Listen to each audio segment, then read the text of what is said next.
Hey guys, I was just on my way to work right now, and my mind is off racing, kind of thinking about different things. And I like to pride myself on being a deep thinker and just thinking about things that matter and are purposeful, and trying to get myself on track when I get off track.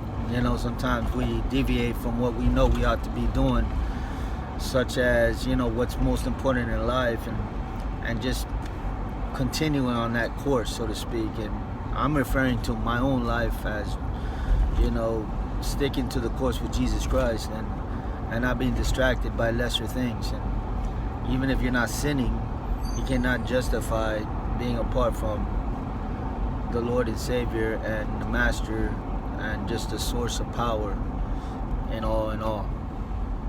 So with all that said, I was just thinking about that kind of stuff, and I was just kind of like making prayers to get myself back on track. And I really look forward to we every day we have a chance to reinvent ourselves. We have a chance to really evaluate ourselves and change things about ourselves that we don't like, and we hold those keys. We have that power and that control over our own life, that if you don't like something, change it, right? And oftentimes what happens is that when you want to change, you get it's almost like a tug of war. You get fought back by your flesh. Anything that's new needs to be broken into, so before it becomes a habit. So basically, if it's not fun, and if it's like exercise as an example, I enjoy it. But I'm sure I could go back in time and think of a day that I didn't like it too much, and it all started from that place, and now I'm in this place to where I can't wait to go to the gym. Literally, like, I really want to go to the gym. So what changed? Well, what changed was that I took myself through a journey or a course, and I got molded into a shape that I wasn't that to begin with, and then I started to see rewards from that place.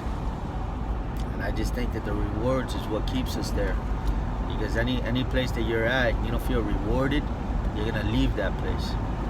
And with Jesus Christ, there's plenty of rewards, but there's plenty of distractions everywhere. So we have to always check ourselves, judge your own self and see where you're at in life, and where you want to be. I'm a believer in making a dream board, and just putting on that dream board things, your goals, ambitions, and just your vision and all, and just quite frankly taking little itty bitty baby steps to get there. So many people, they look, and this was me for a long time too, and I had to learn it. We want to take one leap and get there in one shot, quick, fast, and in a hurry. We want to make $1 million overnight. We want the perfect body and 2 workouts. We want what we want, but it's not realistic. And what life tends to do to us is show us a mirror of what things are actually like in reality. And reality is, I'll make you an example. The Bible says the testimony set other people free. So I have a business for pressure washing, right? I got it all. I got plenty of everything I need. I got 2 of everything. I invested thousands of dollars into my little business, and would you know it, like, I did all of that, and reality, is that it's really hard to get any kind of pressure washing jobs, even though the opportunities are all around. People have dirty driveways and dirty roofs and dirty everything. And I initially looked at that and I said, wow, this is a great market to get into. I can totally make a lot of money. Imagine if you're charging $300 a roof, and there's 20 roofs in one neighborhood that need cleaning. You can see how it can be profitable. But in my mentality or in my imagination, it looked one way. in reality, it looks like I knock on the door and they're, sometimes they don't even let me pitch the, oh, do you need, my deals and all that. I just got to work, so I'm opening up the lock now. But I heard God tell me as I was thinking about what I was thinking about. He said, make a video, because there's people out there that are trying to figure out life just like me. Now, I believe that everybody is on a journey, and some people care about, the influence that they want to make on life and people and places and things. They want to leave their shoe prints here on earth, almost like I was here and I made a difference. There's people like that. I'm one of those people. But I'm not doing it for legacy in terms of people remembering my name, in terms of like, oh, I was this, I was that. I guess once upon a time that did matter to me, but we go through processes in life. And the process is a lot of disappointment, a lot of failure, a lot of this, a lot of that. And then, believe it or not, God uses that. God uses that to mold and shape us. So in the end, he'll return it for good, right? Like he'll use it, right? Like at that time you're suffering and it's whack. But over a period of time, it grows. You become stronger and more mature, and you're filled with wisdom and understanding. You don't make irrational decisions. You're not impulsive. You think things through. All because you understand that to get an opportunity and to actually achieve the opportunity to get anything in this life doesn't come easy. So often the illusion of us watching somebody on TV and making millions of dollars and having the perfect wife and the cars and everything like that, we say to ourselves, well, they're living in the glory, and I'm gonna we can't really piece the whole puzzle together on how to do it, but we want it. That's all we know, that we want it. We want to get there. But wisdom and understanding, like in terms of like falling and failing on your face, and like getting back up and keep trying, all that produces something inside of you that's really, really tremendously precious. So that when you face that CEO in front of a major corporation and you have something to tell him, all of that produce something inside of you. All those failures and all that produce something inside of you that you come off like you're the right guy for the job. Because often to get the right results, you have to fail, and then you fail your way to success. I know you've heard that before. I've heard it too. The guy that invented the light bulb failed at it, thousands and thousands of times until he got it right. Everybody that's rich and famous, unless they inherited it, they failed a ton of times before they actually made it. So it's the process that prepares you for the riches and the glory for you to sustain it when you get it. Imagine, look at the people that win the lottery. Most of them, not all of them, but most of them win the lottery, and all they see is these little dollar signs in their eyes, and they're just looking in the horizon saying, I could buy anything I want. I want to buy everything. They go broke in less than a year, even when they make millions and millions of dollars. Then there's another person that has gone through the process of failing and falling and gone through hard times and this and that, gets that same opportunity and makes it last not only for him, but for his children and grandchildren and his grandchildren's children. And you say, what? Both have the same amount of money, one because one understood things like this don't happen often. I'm going to take full advantage. And other people just can see only from here to there. They can only see from here to there. They can't see farther out into the future, and that's what gets the youth into trouble so many times, is that they only think about the joyride. They don't think about what could happen in the joyride, the accidents, the killing somebody, the you know the they disregard that. They cast that aside. They say no, don't talk to me about that. Please, man, I'm the best driver in the world. Like, I'm not gonna crash. Like, please, like that's not gonna happen to me. That'll happen to that person, but not me. And that's what happens. That the process of crashing teaches you, damn, I can die. Damn, I'm not special like I thought I was. Like it can happen to me too. And then you start to learn more and more about life as you go through all this hard, tough, suffering kind of dilemmas in life. The more you go through it, the more you come out refined and filtered out from all the lies and deception that they taught us growing up on television. Like, for example, I have kids, and my kids be watching a lot of Peter Pan and all these superheroes and all that. So what is their mind getting filled up with? It's getting filled up full of fantasy stuff. It's not real. Pixie dust. And so they're gonna go through life for a period of time thinking that life is this way.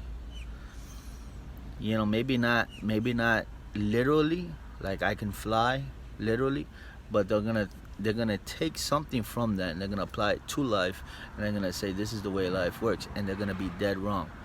The way that life works is a random set of events happen to everybody. It's like the lottery. Like you never know when it's gonna be your time. That's number one. Like the Bible says, like you don't know if you're gonna wake up tomorrow. Okay, so you may be setting plans for 3 months from now. I'm setting plans 3 months from now to go to a beach vacation in the Hilton Marco Islands. And but guess what? I have the wisdom and the understanding to pray, and I say, God, if I make it there, anybody could die. Not me, but somebody else that's going on the trip, and that derails everything, or somebody gets in an accident, or anything could happen. And people don't litigate what the consequences, or the things, that the negative aspects to what could happen. They only think about the glory, and that's the problem.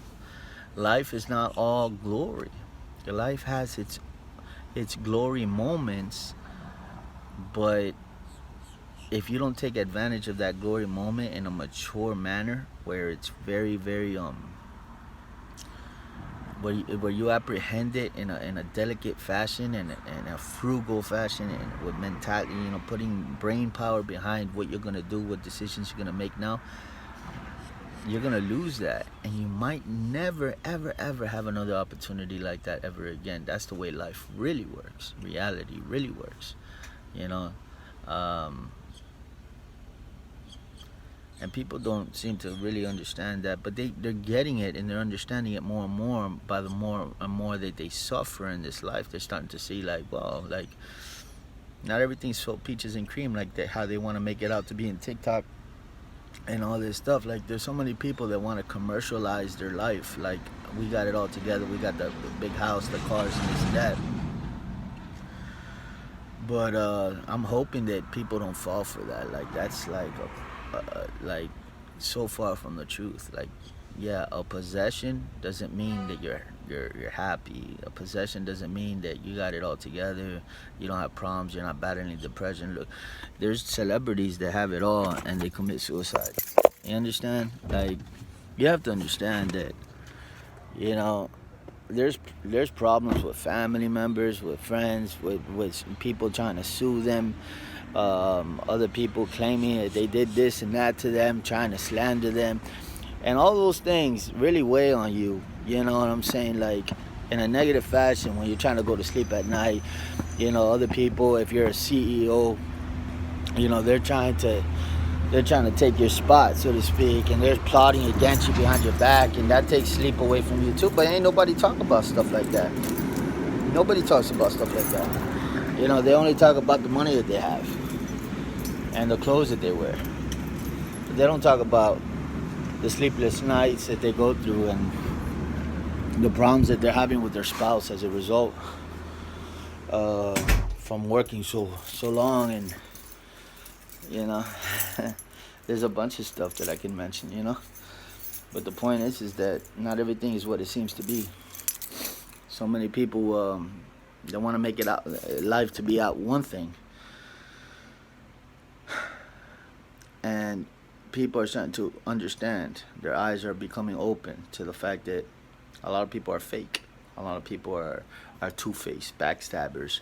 A lot of people are not for you, so to speak. So what do we need to do as entrepreneurs, leaders? What do we need to do as the new generation that's up and coming, that is going to change the world, so to speak, and do good things for others? You got to stop putting your eggs in people's baskets. That's number one. You got to start looking to yourself. I look to God, but I also look to myself for answers to this world, so to speak. So what I mean by that is that back in the day, I used to wait for somebody to really come up to me and give me an opportunity, or change my life with, you know, these fantasies that people see. Like there's a guy by the name of Mr. Beast on YouTube, and he just goes up to people and give them $100,000, and there's people out there that are just waiting for somebody to come and rescue them, and I don't want to live in that realm of deception. The possibilities of that happening, it's possible, but it's just like winning the lottery. Like, there's not going to be a person out there that's just going to come and bail you out, kind of thing. I don't think so, right? I don't think that way, but I used to think that way. I used to put my eggs in other people's basket. Like, there's going to be somebody out there that's going to mentor me or talk to me, and there's people like that. I'm one of those people. I'm one of those people that want to pour into people, that want to help people, mold people, you know, give people money and stuff like that. But it was only until I transitioned from being a follower and being a person that wanted to be fed. You think about the birds, they get fed by the beak. You know, like a baby bird, you know, the mama bird is getting fed, and they're doing beak to beak, and she's grabbing the worms and she's bringing it back to the baby bird. And no, you got to go and grab your own worms. And life will force you to do it. It's not a matter of whether you want to or not. I'm too lazy. Well, you're going to find yourself in very, very atmospheres, in a predicament that is above your head. The suffering is going to be tremendous. The white hairs that you're going to be growing from the stress is going to be outweighing doing the actual labor and the work that it would take to not be there. So getting a job might not be something that you want to do, but the suffering that will come from not doing it outweighs getting a job. So it'll force you to get a job in the future, right? I've made other videos talking about, you know, what drugs and alcohol do to a human being. It destroys you. It destroys your mentality first and foremost. Like speaking from that place, myself, I did it for a long time because I was deceived into thinking that this life was all.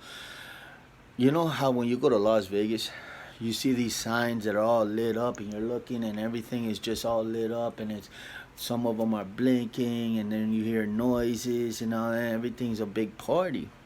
And there's people that think that life is that way.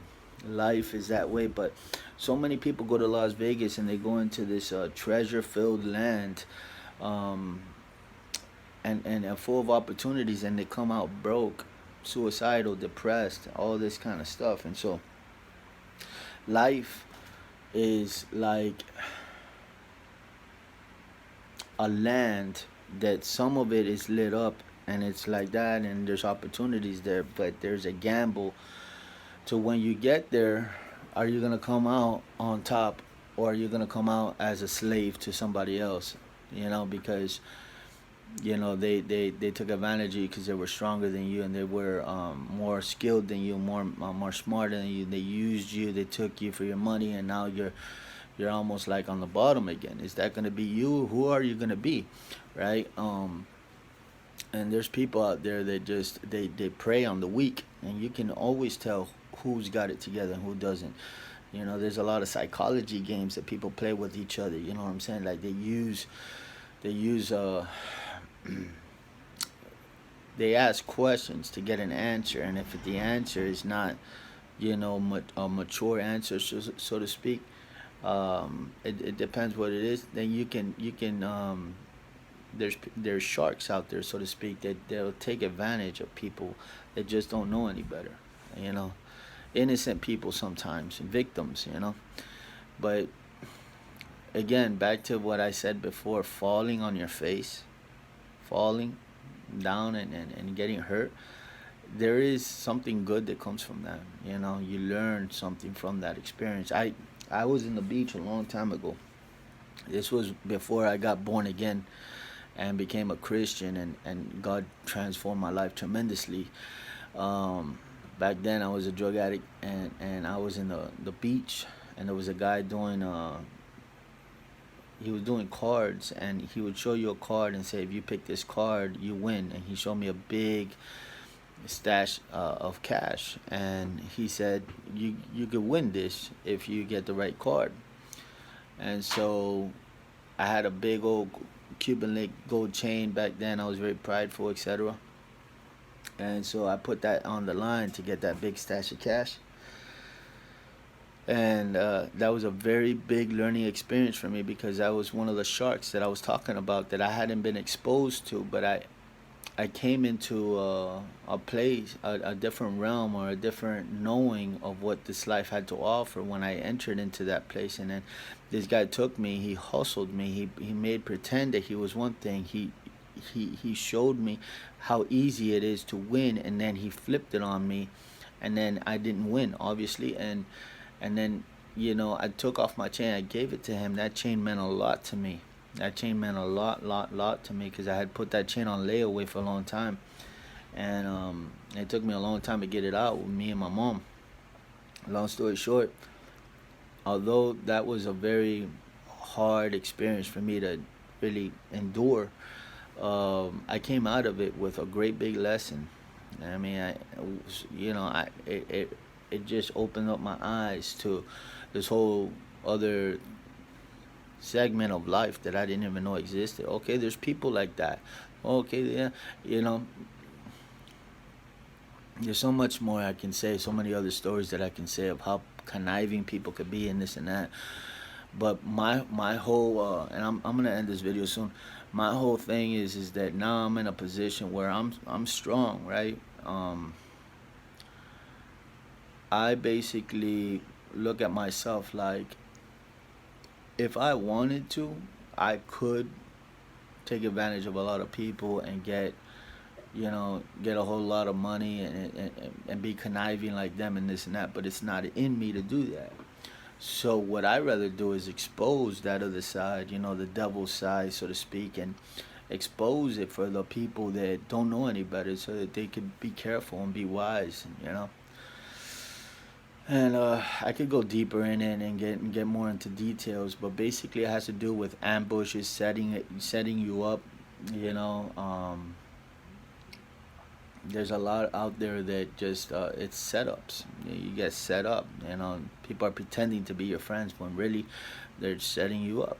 And I was able to see all that kind of stuff and understand it too. And long story short, I use my life now, my influence and my wisdom and my understanding, my experiences that I have endured in the past, which have been a lot. I mean, I've been shot, I've been jumped multiple times throughout my life. I mean, I've been gone through so many segments in my life, running away from the police, and you know, like I was a bad kid, growing up, because I was taught that it was good to be bad. I was taught, like I was trained by the streets, that it was good to be bad, and the worse that you were, the better you are. So the worse that you are, the better it is. And boy, oh boy, did I fall for that. I fell for it, and it was an illusion again with the whole lights and the lights, camera, action gig. It was an illusion. I was walking to this land that was full of death and hell and the grave and depression, but had all these lights and flashing and noise, and it looked like this is what I wanted, right? Like it drew me in. The aspect of being cool, the aspect of being celebrated and people liking me and accepting me, receiving me and taking me in, all of that drew me in. And when I got drawn in, it was hard to get out. It was ridiculously hard to get out because demons live in that land, and demons come and possess those people as they did me, and they make you do things that you never thought that you would ever do. I mean, you start somewhere, but you end in a radical place down the line that you never thought that you would ever go to. So many of my friends grew up, and we told each other, we'll never do this and we'll never do that. I'll never do crack. I'll never do heroin. Oh, I'll smoke weed, but that's as far as I'll take it. And I there's a lot of friends that that died. They're no longer here. That straight up took it to levels that they never thought when they were teenagers that they would ever even entertain going all the way there, because it's spiritual, and all this lifestyle and this what you're exercising in this habitual sinning lifestyle of doing this and doing that, party and getting at people and doing this and that, you think you're getting away with stuff, but you're not. There's a tally. You're moving up in ranks in the devil's book. You know what I'm saying? And that just gets you a deeper layer in hell. That's all it does. You know what I'm saying? And I found myself living in hell. I could even describe it to you. That's what you win. They say play stupid games, win stupid prizes, so to speak. Well, when you live a stupid life of trying to hurt people and smoking and drinking and burning your brain cells and just stealing and tagging up walls and seeing who you can prank and this and that and make it whatever the case is, all that stuff over there leads to more and more of it on a higher scale over time. So you might start here, but over a period of time, those things will grow to be like, that's weak. Let's do it. Let's take it up a notch. Let's do this. Let's do that. Let's do this. Let's do that. And you find yourself doing things that you never thought you would ever do. And man, it's 28 minutes in, but quite frankly, I wanted to share my heart a little bit. Like I said, like God put it in my heart to share a video, and that's what I want to do. I want to help people. I want to just kind of like, man, there's so many people that are blind, man. There's so many people that they're so they watch so much social media, they watch so much television, and all of it is geared towards the demonic, towards a mentality that is not the right mentality. And that it's not the right mentality because the consequences are there. Whenever you do anything, you're going to get a good feeling or a bad feeling out of it. If you feel fear, if you feel anxiety, if you feel condemnation, guilt, shame, that is the feeling that accompanies doing something bad. So what you're doing is bad because you feel those feelings on a constant basis. When you're doing good things and you're living in the light, you have peace, which is my favorite thing in this world, peace. And then everything that comes with living a good life, you feel good on the inside, you have a clean conscience, you're just going through life, you're not worried or concerned or anxious, that you mean nobody harm, you're just trying to help people, so you're bold as a lion, you're not a coward, you're not fearful, you're not seeking like to do anybody or anything harm, you're not looking to come up and steal and this and that. So you're not living in darkness, right? And I've lived both life. I lived a dark life, and then I transitioned to the place where I'm at now, where I'm trying to help people, mentor people, right? But I can talk on how I felt back then And how many times, countless times, did I try to commit suicide because I just felt like so hopeless and so dead on the inside. And that's what it produces, that type of lifestyle. When you're doing the wrong things, you just feel like everything's meaningless. You know what I mean? Like you're like, nah, you know. And you keep doing the same thing over and over again. It's almost like yeah, smoking weed. You can do it every. I mean, it gets old. I mean, everything gets old. Like the clubs, the parties, the sex, everything gets old after a while. And you just think to yourself like, I'm done. I'm just done. I don't want to do this anymore. You know what I mean? It was fun for in the very beginning, and then it turned into a habit, and now it's just a nightmare. I want out. I want out, and that's what happened to me. I want out. That's how I found Jesus. He got me out. But I hope this video helps you. I'm gonna end it there because it's 30 minutes already. But yeah, I mean, there's a lot there to chew on. There's a lot there to meditate on. I mean, there's so much education that I was jumping from this, that, and the other. But basically, man, don't fall for illusions. Don't fall for just the things that this world presents to you. There, you have to really understand that there's a reality that doesn't match the reality that the bells and the whistles and the lights show you. There's just it's a fantasy. It's a mirage. It's not real, and you have to know, in your heart, because every time you go there, every time you try to do it, you understand that it's like you don't feel it. You don't feel it. I'm sure you watching. You've drank, you've smoked, you've done what other people do that are celebrating this sin that is so high and mighty and so glorious. Oh, man, I just bought myself a brand new car. Yes, there's a peak of excitement when you first buy it, but then it's right back down to the new iPhone. A peak of excitement, but then you go right back down. I mean, sex, there's a peak of excitement, but then everything. And so, quite frankly, what I'm trying to say is that the more you do anything, the less value it has. You know what I mean? And then it just becomes an ordinary thing that you really don't even appreciate anymore. And so, if you move to the place of where the light is, where Jesus is at, you'll find that you're never restless. You always have rest. You always have peace. You always have joy. You always have the things that you need on the inside that really make you feel like life is worth living. You don't feel suicidal anymore. You don't feel depressed anymore, and it's all because you're connected to a source that is all good, all the time. And so that's what you want in your life. You want goodness in your life, you know. And I'll end it with this: the Bible says that good will never be bad, and bad will never be good.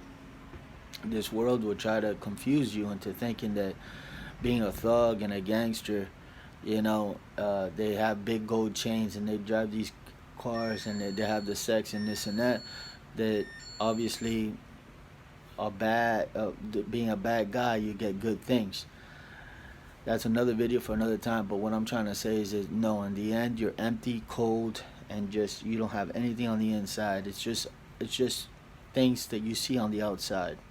But the things on the outside can never fulfill you on the inside. There are two different denominations.